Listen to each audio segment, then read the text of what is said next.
to interjeru jau, un tā būtu tā kā it kā loģiski, kad tiek domāts jau arhitektūras sākumā, projektējot objektu, jā, un kad, mūsu objektos it kā, mēs pat biežāk it kā tā kā no iekšpuses to visu projektējam, jā, un tas apjoms nav iedomājums bez tās dzīves iekšā, un pat bez tām mēbelēm, jā.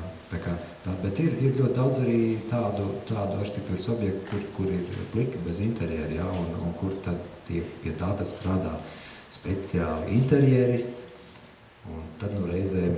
viņš tur tā arī aplaužās, jo kā tad vispār te kaut ko sabīdīt, jo par to dzīvi tajā objektā iekšā nemaz tā īsti nav padomāts, jo ir tikai uzbūrts kaut kāds tēls, vai ne, kaut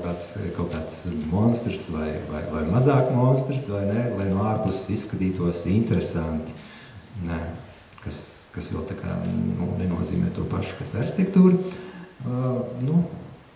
Tā, tad tā gluži nav varbūt, ka tā nav tikai skulptūra, vai ne, un tāpēc, tie interjeri tās, tie uzdevumi arī mēdz būt ļoti dažādi, tāpat kā ir ļoti dažādi pasūtītāji. Tas vienmēr ir kopdarbs, tas klients, kur es domāju, gan arhitektūrai, gan interjeram, katram ir savs pasūtītājs, un viņam vienmēr ir jābūt, viņam ir jābūt apmierinātam ar šo darbu, jo viņam jau tajā būs dzīvot. Ja tas nav tāds ļoti atkal publiski lietojams objekts, tad, protams, ir tā iespēja, kad varbūt tas arhitekts var, it kā, varbūt tas ir ambiciozs, jā, iedomāties, ka viņš tagad tā kā sabiedrībai mācīs, kā dzīvot, jā. Bet ja tas vairāk ir tāds, uz privātu pasūtītāju saistīts darbs, tad,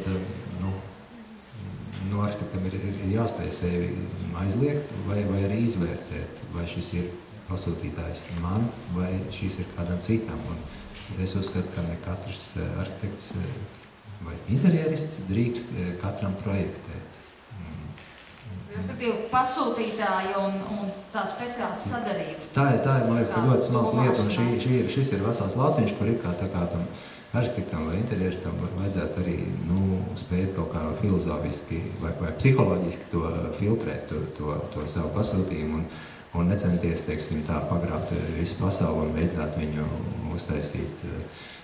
savā izpratnē par ļoti skaistu. Jo varbūt, ka tai lietai, ko mēs radam, ir jābūt primāri patiesai pret funkciju, pret to, kas tur dzīvo un kas viņu lieto, un sekundāri varbūt skaistai, kur ir kaut kāda kanona, protams, jā, bet tāpat kā skaistuma konkursos tas viss ir subjektīvi. Jā.